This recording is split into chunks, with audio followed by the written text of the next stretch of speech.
Hello, and welcome back to another Catching Colorado episode. As you can tell, this is different than any episode that we filmed. I've decided to kind of do a podcast thing. It's really just like trying to be realistic with my time. We have been super busy. We've got a toddler, and he is just running us ragged. And I'm having a lot less time to fish. And I feel bad. I need to keep up with you guys. You've been so great to me. Anytime I post videos, even if it's 4 or 5 months down the line, you guys are always there watching the videos, requesting videos. And I'm just not holding up my end of the bargain. So this is my way to kind of, maybe give back, I guess. Get some guests on here from Colorado that are fishermen, YouTube fishermen. Maybe they're guides, maybe they own store for fishing, maybe they work at Cabela's. Like, I don't know. We're just gonna get people on the show that can help us learn more about fishing in Colorado. But yeah, we just wanted to come on here, my wife Michelle and I, and just kind of talk about like what's been going on in our world, a little bit about what we're gonna do with this podcast, and just kind of give you a little bit of an update here. So the elephant in the room is that Michelle is pregnant, 9 months pregnant. Pretty pregnant. Yeah. You're feeling big. Feeling real big. Are you over it? Yeah, I'm ready. I hurt. Yeah. I'm tired. She's swollen. Really swollen. We've had a couple events that will remain anonymous, but let's just say we're happy for where we're at, and we're just trying to keep this baby in a few more weeks. And we don't know the gender. We are going old school. Yeah. Crazy. It's exciting though. I'm like really glad we did it, actually. I felt like pretty okay about it. I don't know if I've really cared too much to know the gender. I feel like after your first, it just doesn't matter anymore. Like, I really wanted to have a girl when we first got pregnant with Rhett. And we didn't know, and I was kind of really all about the girl thing. And then when we found out we were having Rhett, it became real. And now that he's here, like, I couldn't imagine having a girl instead of him. So, yeah, it's kind of weird. But I'm excited to be the first one to find out. I'm also a little nervous. You're nervous? Yeah. Why? So there's so much going on in my head in the delivery room. And I learned this with Rhett, but I just feel like I'm making sure you're okay. Then I'm also making sure that the baby's like crying and breathing and fine. And then and not like, getting swapped. Yeah. Then I don't want to like trip amongst like nurses and doctors. And then I also have to like, through all of the things that go on when a baby comes out, I have to like quickly identify what I'm looking at and make sure that it's like a girl or a boy. I'm very nervous about this. Can you tell? I can literally tell. Yeah. I can feel your anxiety from here. My chest is like beating right now from that. Oh, geez. I didn't know it was going to be so much pressure on you. It's pressure. Delivering a baby's so hard. Yeah, it's weird. So, yeah, we're doing the old school thing. I'm excited about it. Due date is September 11th. Don't think we're going to make it. Definitely won't make it. We're being induced before that. But I don't think you're even going to make your induction. We'll see. It's like that bittersweet. You don't want baby to come too early because you want them to be like healthy, good lungs, fully cooked. We don't need to do a NICU thing again. Yeah. But also, I'm just so over it that the thought of having to go 3.5 more weeks is rough at this point. Yeah, well, I totally agree.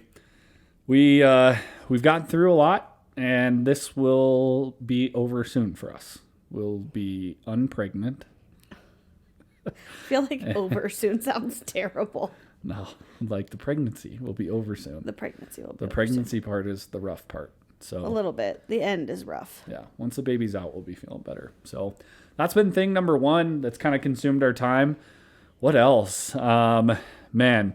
Spending time with Rhett has been kind of number one priority, I would say, kind of this spring, summer, going on vacation. Yeah. Enjoying him as an only, and yeah, that's been huge. He's been changing a lot. Yeah. You hear a lot of people say that like kids under 3, 4, I guess 3, 4, somewhere in there, they're like some of the most precious times you'll have in your life, and you never get those back. And I feel like Rhett is already, at 18 months. Then we have this new baby, like he'll be 2 years old before we know it. Yeah. And that's half of that 4-year timeline. Mm-hmm. So he's doing awesome. He learned how to walk just before we went on our trip to Maui in April. We've got some videos posted. We'll talk about that in a minute. And then he's like starting to talk. He's walking all over the place. Running. He's swimming. We put him in swim class. This kid is a fish, man. That ISR program is amazing. Yeah. They teach him how to roll on his belly and like self-recover if Roll he on falls. his back. Oh, his back. Yeah, that's right. Well, and his belly too now. But yes, the first class was rolling on his back to float. And now they're teaching him to roll onto his belly and get a couple kicks in towards a wall, towards stairs, towards a person.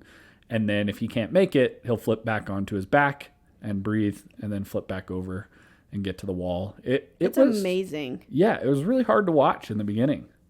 Yeah, definitely, because they're little and they're kind of struggling and they don't love it. Yeah. Because it's new and they're outside their comfort zone. But Yeah.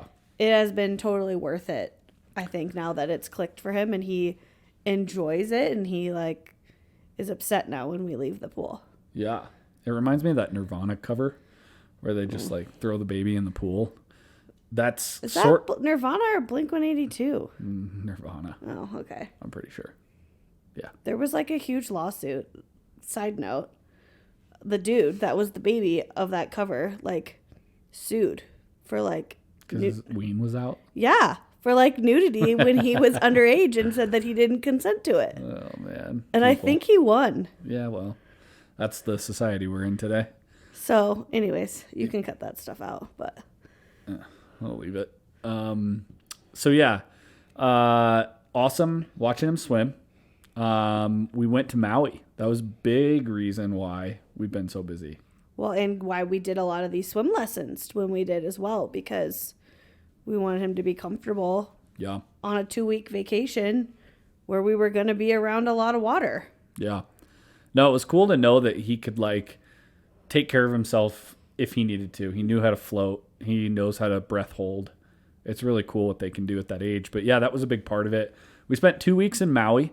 We've been to Maui before twice, actually. Once for her honeymoon in 2018. And then when we kind of first met, her parents were going and I tagged along on a 2016 trip. We were going to go in 2020. That got canceled for we all know what. And this was our redemption trip. And it was freaking awesome.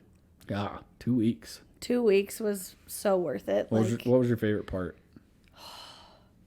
Well, the hard part is I don't know if I'll ever be able to go for like less than 2 weeks again because it was so awesome. I can because it's so expensive. Okay, well. Favorite part. I would say some of the days that we were like just in a cabana. Yeah. Right by the ocean. That was like really private and really nice, but probably our boat trip.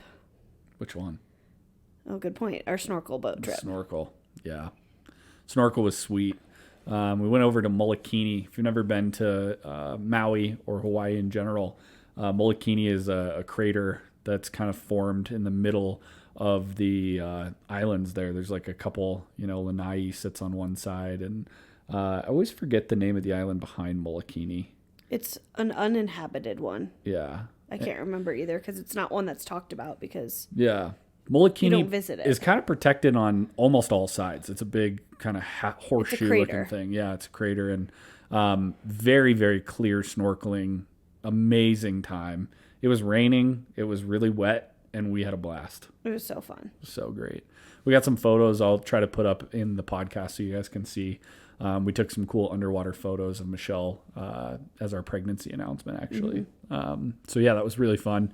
Went around Easter time. We got to do a couple things for Easter, take some pictures with Rhett, and then we did a brunch boat trip, which was kind of fun. That was cool. We were sick, which kind of sucked. It kind of ran through all of us, just like some sinus, cold nasally. It wasn't COVID. No. We just, I don't know, maybe it was the plane trip or something. But yeah, we had a blast. We met John out there, Yeah, we got to meet and actually make a lot more connections this time because we were out there so much longer. So Yeah. got to kind of connect with John and Keone. Yep. Keone. Yep. So John was the towel guy at our pool desk guy. He kind of runs all the activities and towels and just make sure that guests at the pool deck are having a good time. Keone is one of the servers at the bar area out in the pool deck. Both great guys. John's a fisherman, so we actually got to go fishing with John, and I caught a papio, which is bucket list for me. Papio is a smaller alua or giant trevally. Alua is the Hawaiian word, and papio is the Hawaiian word for under 10-pound alua or giant trevally. So I got to catch that, and then John was nice enough. He actually let me borrow his pole, and I went and fished off near Black Rock, and that's where I caught the akuli on the TFO rod, the traveler rod, which was sweet. We were able to pack that in my bag and get it all the way to Hawaii with my own fishing reel and line and everything. It was pretty cool. I mean, we didn't spend but maybe $10 or $12. We didn't spend much on fishing stuff this trip, which was awesome. Yeah. And it was so generous of John to meet us and take us out and yeah, such a blast. let us borrow some stuff. So yeah, I caught 4 akuli at night. I love night fishing. That's my passion. And akuli, very similar to walleye. They have the big eyes and they can see really well at night. Kind of a predatory bait fish. Either way, tons of fun to catch at night. Caught 4 of those, and then kind of repayment for John ended up cleaning them and giving them to him. And then he sent me some pictures actually of the dinner table where he had cooked them all up for his family and had cool. had a little thing for it. I'll have to show you those pictures. But yeah, so John, and then we met up with Jay. For those of you that watched the Maui videos way back, Jay, he took us under his wing. He picked us up from our condo and drove us down to McKenna Beach. So kind. And yeah, we fished off McKenna Beach and then just became good friends. And actually, he came out to Colorado with his girlfriend at the time, and she had lived in Pueblo previously, and we are just kind of between Pueblo and Denver. And he came up here, and we had dinner and got to hang out. We were going to go ice fish. But then he didn't bring gear. He's Hawaiian, so therefore he has no winter gear. So we decided to ixnay that until maybe another trip when he and us can plan a little better as far as the cold weather gear goes. Yeah, that was tough. I really wanted to take him ice fishing because I know how much he would love it. Especially Jedi. That would have been cool if Jedi was out here. He wasn't. We fished with Jedi, his son, on the beach in Maui. You can look at that video. We have that on the channel. But yeah, I would love to get him into some Colorado fishing. I think he could potentially be convinced to move off the island.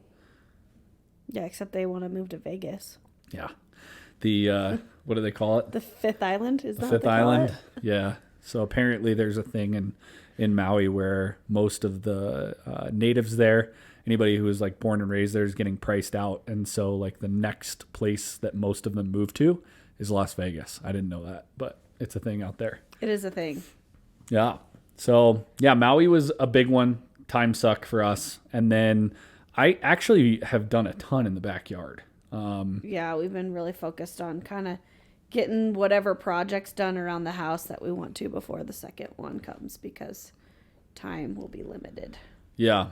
Yeah. I feel like I need to get projects completed before the baby gets here. It's just my mentality. You obviously are married to me, but yeah, I have to get things knocked out and checked off the list. And the backyard was a big one. We enjoy entertaining, put it that way.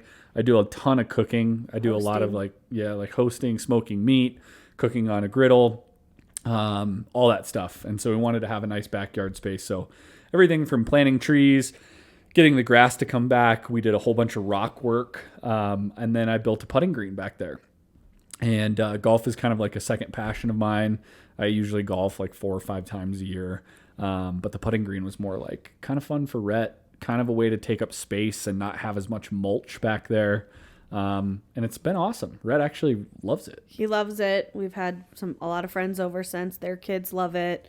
Even the adults like going out there. So it's kind of it's a cool yard game addition, I would say. Yeah, not too many people have putting greens. They're not super expensive, but every time we saw a house online that had a putting green. We're like, oh, that would be really cool. Yeah. So kind of neat that we actually did it. So yeah, that's basically what's been going on around here. Speaking of meat, we have been eating the heck out of that game meat. Yeah. It's been really good. Dude. We have like dialed in, I think, what we really like when we get it processed. And so we have so much that we're like giving like goodie bags away to people every time they come to our house. Totally. Yeah. We only shot 2 animals last year. So I got an elk and Michelle shot her first big game animal and a deer. We actually have the elk over my shoulder here. And, yeah, we had enough meat to like feed us for the year. We still have a ton down there, and hunting season's coming back up. And we've been eating like tacos and spaghetti, and we did Chipotle actually with the elk backstrap, and we made like a Chipotle style steak. It was delicious. But yeah, that's been made like a super big nachos, hit. Soups, like yeah. So now we're like kind of addicted, I would say. We're like, oh, where's our next big game animal? Well, because it tastes honestly better than like the beef you buy at a grocery store. It does. No, it totally does. So, yeah. And it's not cheap when you get it processed, but it's so worth it, especially with like the way of the world now and how expensive meat is anyways. Yeah. And to know that it's not full of hormones and yeah. It's just very clean. It feels very clean when we eat it. Yeah. And it was a booger to get out of there. So both of them. Pulling it out of the field, man. Both of them. First one we shot was way back in deep fall down timber. Mine. Yes. And it was heavy. I ended up loading it on my back, and then Michelle took both packs. And like she wasn't that far postpartum with Rhett. It was and rough. She was like dying out there. There was a ravine, and we thought, oh yeah, this will be a shortcut to the car. Oh yeah, that was dumb. Freaking wrongo. It was like sandy. So we're like hiking in sand. Yeah. With all this weight and all these fallen branches. It was awful. It was pretty crazy. That was bad. We needed to just hike up the hill and suck it up and go the way we came. And I kept having like the meat fall out of the backpack. And I was like, this is wrong. Like something's weird about this. Like it's not working right. And then what I realized is the frame pack, down in the shelf of it has a zipper. And when you unzip that, you pull out this orange game bag thing that comes over the top and clips in at like 5 different points. If we would have known that, we would have been back way faster. But the meat kept slipping off and blood everywhere. Yeah, rookie. Yeah. But we did it. So we were like, we're eating every piece of this thing. Yeah. No, for sure. And that's mostly been the breakfast sausage, which has been to die for. Mm-hmm. But yeah, so going after some animals this year. Got some hunts planned. So I'm doing an antelope in Kiowa on some private property. I'm trying to secure maybe a deer from your friend's property out in like the Parker area, and then maybe an elk opportunity. We're kind of still trying to figure out the elk thing, but I don't think we can go without an elk again. Like we got to make it happen. It was so good. Good. And I'm pretty much out of commission this season for big game. Yeah. And I know Chris is kind of trying to stay a little closer to home just because. Well, yeah. 2 kiddos. It's hard. Little ones, too, yeah. So hopefully those pan out for us. I'm anxious to try antelope. It's kind of a bummer because I have that truck camper and it's all perfect and beautiful. And that's why you bought it. I've used it one time. Side note. I get to look at it in my garage every day. Yeah. Don't worry. It'll get more use. We just need Rhett to be a little older. But yeah, I think it's going to be awesome. I actually have a buddy of mine that may let me store it at his place. And if that's the case, I think he could get a lot of use out of it too, just from, kind of what he does. So, yeah, that's kind of the update on the hunting thing. Fishing. I have not done a ton of fishing. We've been fishing twice since we got back from Maui. Me, but I mean, we as in like me and, John or me and whoever is with me at the time. Like I always take buddies. But yeah, before we went to Maui, we did catch a lot of fish at Cherry Creek, doing like basically the lead core trolling with paddle tails and Salmo hornets. The same. We took a Rhett once. Yeah, the same spring bite. There's a picture of Rhett and I catching a walleye out there. That was actually, the fishing this year has been phenomenal. And I'm not just saying that from what I've experienced, but like all of my fisherman buddies have said it is one of the best years that we've had. Nate Zielinski hosting the catch rate tournaments. They've seen record numbers almost every night. Lots of people catching 18 plus inch walleye each night, which is kind of unheard of. Obviously, it has to be an 18 or over fish in those tournaments to qualify. And a lot of people will catch shorts all night, and maybe somebody will win it with an 18-inch fish. That's only happened like a couple times. I think most of the fish have been in the 20s. Plus, yeah. So fishing has been phenomenal. If you haven't been out, you absolutely need to go. Live bait is still working. We're just now starting to get towards reaction bite. So jigging wrap videos that I have on my channel, that's going to be a great technique here soon. Once the fall kind of turns on and the water starts to drop again, you're going to see blade baits working really well. You're going to see paddle tail swim baits working really well. And then eventually they'll switch back on to the stick baits and slower presentations, but that's much, much later in the fall. But yeah, I'm looking forward to getting out. I still need to film some videos for TFO. Got a pike video coming up. So we're going to fish for pike. We've never really done... We did pike that one time. We did in the kayaks. Yeah. You caught it. We went camping and it was awesome. I think you caught the only pike. I did definitely catch a pike because that fish fought. Yeah. And I remember I had not fought a fish that fought like that before. Yeah, out at Spinny Mountain Reservoir. And we got blown to the other side of the lake, and I remember getting back was awful. I don't think we could do it now. Like, we were in real good shape back then. Yeah, we were. Now no, we're not. we couldn't. We'd be in trouble. Yeah. So, yeah, I don't know where we're going to film or what techniques we might use. I think probably going to be casting for pike, but I'll get that blog out, relatively soon. So that's on the agenda for fishing plans. And again, I just really appreciate everybody sticking with us. I know it's difficult to follow a YouTuber or want to see, more fishing videos or, have things be posted and then just constantly waiting for content. But I'm just trying to be realistic with our time and what's going on in our life right now and just trying to be a good dad and not miss out on seeing my kiddo grow up. So that's kind of where we're at. Yeah, I mean, it's worth mentioning, too, that this is kind of just a side passion for you, right? Yeah. You're not just a YouTuber. Yeah, it's so true. It's huge passion for me. Fishing has always been my number one. I could tell you plenty of stories about, why I'm so addicted to fishing. But I'll just put it this way. One day, my dad came home from work, and I lived in a suburban neighborhood. And I was like, Dad, will you take me fishing? Will you take me fishing? Will you take me fishing? And for weeks and weeks, we couldn't go because, he's trying to keep a job and support a family. And so, he had told me, don't touch the fishing stuff. You're not allowed, blah, blah, blah. Just so I don't get hooked probably or whatever. And one day I just took it upon myself. I said, I'm going fishing. And I got a fishing pole and I walked down literally 8 or 9 houses down the street. It had just rained. So there was water in the gutter, a decent amount of water. And I was like, I know that I'm not going to catch a fish, but I'm just going to sit here and cast into the gutter. I'm going to try. Yeah, So Practice. Next thing I know, my dad gets home from work and he was driving around the neighborhood looking for me. And I've got this giant fishing pole fishing in the gutter. And he's like, get your, what home. So yeah, love fishing. Number 1 passion. Number 2 passion, filming. I just think it's cool. The creativeness that I get out of it. Cause I can't draw. I took ceramics in high school. I'm not very good at that either. As you know, because some of that stuff we still have. Yeah, he wouldn't let me get rid of it, though, even though it's not very good. It's memories, okay?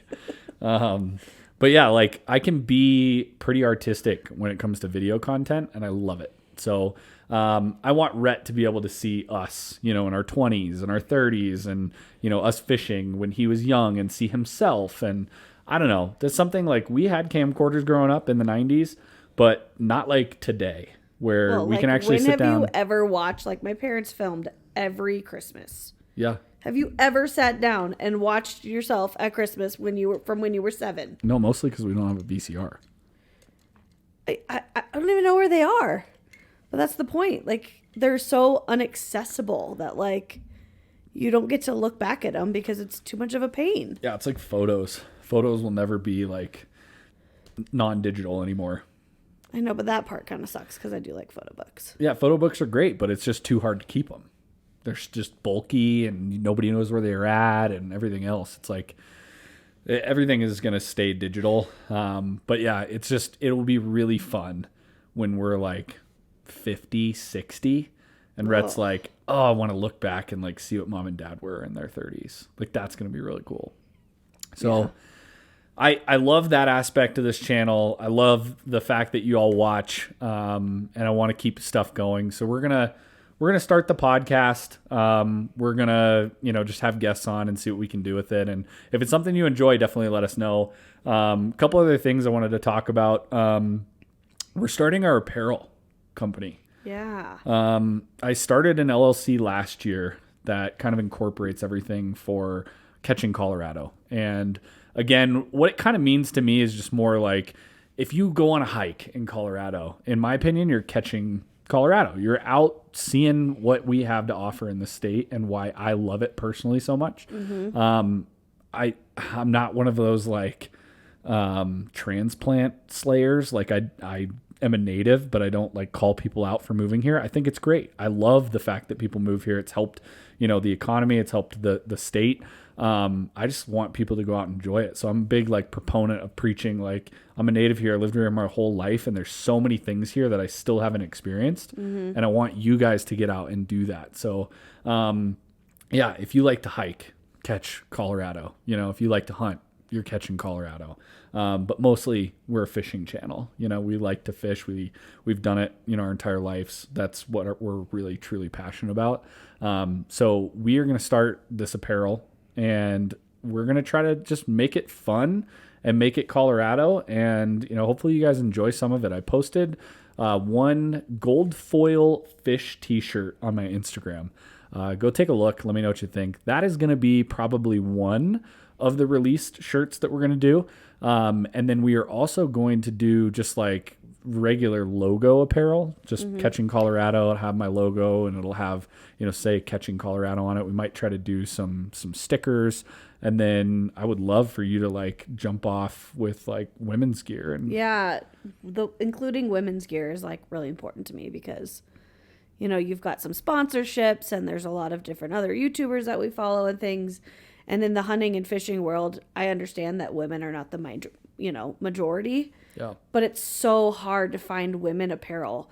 And I know there's other women out there that hunt and fish. I know some were my sorority sisters, like kind of the women that you almost wouldn't expect are the kind of the ones that are typically involved. Yeah. But yeah, I can't, it's such a bummer that I can't order female driven apparel anywhere. And I'm a small person. So the men's is just too big. So I feel like it's kind of a missed market. I mean, my only option is to spend gobs of money at Cabela's. And to be honest, most of the time I go for the youth section because they almost have a bigger youth selection than they do like a women's hunting gear selection. Right.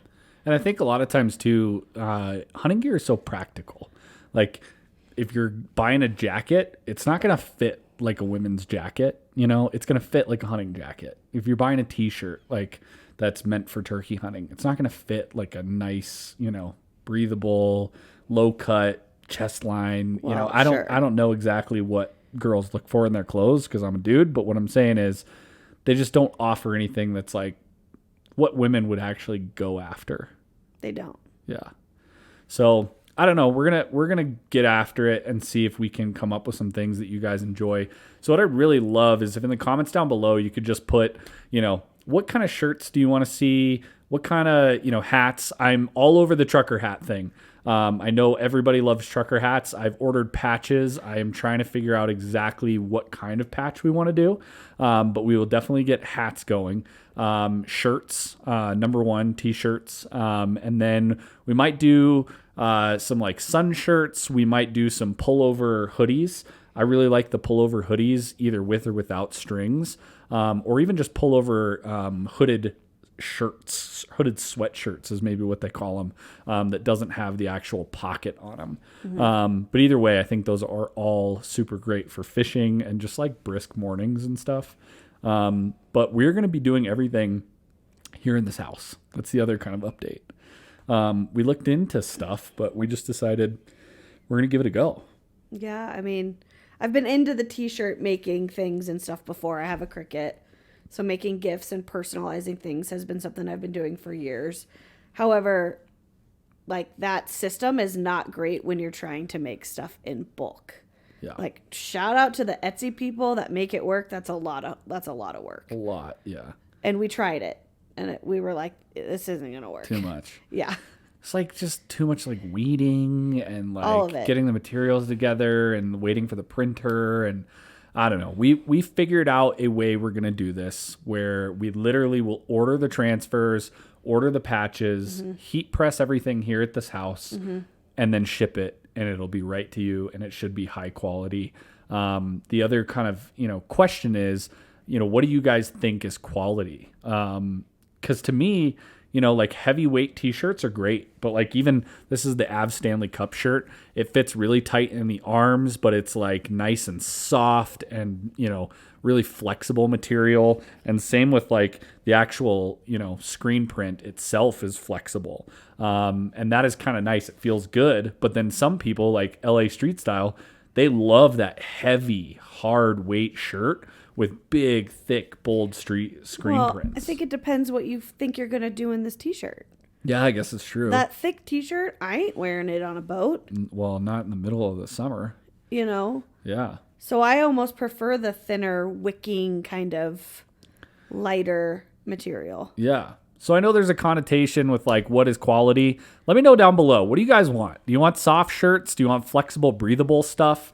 Or do you want a little bit heavier weight t-shirt because you feel like that's a little better quality? I don't really care. I just want you guys to love it. And the best thing is we can actually offer it a lower price because we are going to be doing it ourselves here in the house. And that was big for us. We didn't want to just launch stuff out there and be like, please give us your money. Like this is about repping Colorado more than it is a for-profit business. We really want people to feel like they pay a decent price for a shirt and they get what they wanted out of it and it lasts, and that in the end they don't feel like they spent a bunch of money on just something that lasted a short amount of time and gave them very minimal value. Sure. Well, and I think we want to make sure that we're going to have some, fishing driven gear, some hunting driven gear, but also just having kind of that cool Colorado based gear for people who maybe aren't the biggest fishermen and they're the ones catching Colorado by hiking or paddleboarding or kayaking or whatever it may be. Totally. So I think it's important that we can kind of speak to all the different demographics of hobby lovers in Colorado. Absolutely. No, totally. Yeah, so keep an eye out for that. I'm hoping that we'll be able to launch in the next month and a half, something like that. I think that's ambitious. Well, the biggest deal, it's actually, the turnaround time is great. I've done a ton of research on this. I've literally spent gobs of time looking into this. But basically, you just want a pre-production print so that like a fall drop. Yeah, you want to know what it looks like, what it feels like, and then obviously get some photos for you guys to know exactly what the fit is like. But their turnaround time, once you put in your order, is 48 hours shipped. So pretty good. And then obviously we just have to heat press. And from what I could find, if we go with a certain style heat press, we can do about 50 shirts in 90 minutes. And that's if you're moving, So I feel like you're getting a hang of it. You'll probably be able to do it fairly quick. Yeah. You're limited by the machine, right? The time of the machine. But yeah, so we're very excited to start that. Just continue to do fun stuff with this channel. It's never for me been about trying to get famous, trying to blow out spots and get views. It's never been about making money. To be honest with you, I don't make much money from YouTube at all. We've been doing this since 2016. I believe if you were to put in the hours of time and the amount of money I made, it's probably $30 an hour. Or is that including the amount of money we've invested in multiple drones and cameras and GoPros and the things that you've built to be able to fish, catch different species and all that. Yeah. I mean, I think we've probably invested more in this channel than we have received for sure. But it goes back to this is just total passion of mine, and I'm not going to stop just because it's a loss for me, because I get a lot out of this. And I just can't say enough. Thank you for watching the channel. Thank you for sticking with us. Hopefully you got a little bit of clarity from our conversation about kind of what's been going on, but I appreciate you being patient with us. We're new parents. We want to do right by our kids. We're just absolutely in love with Rhett, and it's been really hard for us to like focus on other things when you have this like beautiful child in front of you. And not to mention, we struggled for a while with infertility. And that was a big reason why I think like we're so smitten over having kids, is because for a little bit we weren't sure we were going to have our own kids. Yeah, it took a long time for us. So yeah, so it's like our biggest blessing. And when the weekend, we both work, full-time jobs. Luckily we're able to work from home, but when the weekend rolls around, we want to be able to go and like spend dedicated time with Rhett and like do the fun things as a family and things like that. And that's kind of where you lose some of your fishing time. You do, but it's worth it. Thanks again. I hope this was, enlightening, helpful, and just give you a little bit of an update on kind of where we're at. We need to do a giveaway. Oh, we do need to do the giveaway. Forgot about that. Because we slacked. Well, you slacked. I slacked. Yeah. So I think you all remember we did the 8,000 subscriber giveaway, and that was a TFO Walleye Series rod. And I did give that away with a reel. And then 10,000 subscribers just like it rolled up on us, and then it rolled right out, and I totally forgot to do the giveaway. So we do need to do a giveaway for the TFO Tactical Elite rod with the spinning reel and spooled up by Discount Fishing Tackle. So shout out to Austin Parr for providing the line for this giveaway. But basically, I guess we just kick it off in the comments down below this video. Yeah, let's do it. Yeah, so let's do this. If you haven't commented already about like a shirt or hat or something that you're interested in, or what quality t-shirts you like, or just anything that can help us with pushing that apparel out to you guys. But if you could just post a comment down below, just say what's up, or just make yourself known in the comments down below, we will pick somebody out of the comments as a winner for that 10,000 subscriber giveaway. And I apologize for being a little late to the game, but I will stick to my guns and make sure that this giveaway happens so that you guys can get that rod that was promised. Make sure, I cannot overstate this, that you're subscribed to the channel. So the only two requirements: comment below this video, and the second requirement, have to be subscribed to the channel. Last time we did the giveaway, I rolled 3 times before the actual winner won, because as a creator, you can see who's subscribed to you, even if it's not totally public. And 3 people were not, and they missed out. So make sure you're subscribed. It's a really quick click. Put a comment down below. You'll be entered for the giveaway, and look forward to seeing who wins it. And I've actually got some cool pictures from people that have won rods and then showed me photos of fish they've caught with the rods. That's pretty neat. That's sweet. You should post some of those. Yeah. So maybe I'll put some of those up here with permission of the people that sent them to me. Other than that, guys, thank you for viewing. Thank you for listening. Please subscribe. Please give a thumbs up if you like this. If you think this content is cool. I plan to have, Nate Zielinski on, do a lot with him. He's going to talk a lot about different fishing techniques, and we're just going to have some, common banter. We've become good friends over the last couple of years doing videography for him and helping him with some of his sponsorships, and would love to have him on the show. Great guy. I just confirmed Austin Parr is going to do the show. Nice. So we'll get Austin here. He runs the Discount Tackle off Santa Fe. So that'll be awesome. We'll talk to him. He guides damn near every day of the week. He's a busy dude. Yeah, he's super busy, and he's got a couple littles too. So yeah, we'll get him on the show to talk a little bit about, techniques and catching walleyes and, what he likes. And we can also, talk about what he's got at the store. The dude has got every lure known to man in the store. And is always up on what colors are working, and is always up on the new techniques. And you just go in there, you get a ton of information. So definitely check him out at Discount Tackle. So yeah, I think that that about wraps up the podcast for us here. yeah, just appreciate you guys. We'll be back with more episodes. Maybe I want to talk about like some cool fishing stories, like my first catches. Yeah, memories. Yeah, some memory stuff. Some Talk of the about stuff that. maybe we like didn't film. Yeah, or- didn't film, like some outtakes and a whole bunch of stuff. So anyway, we got some fun stories that we can talk about. Maybe that will be the next episode, but let us know down below if you're liking what you see. Give us a thumbs up, give us a subscribe, and we will catch you guys in the next episode of Catching Colorado. Have a great night.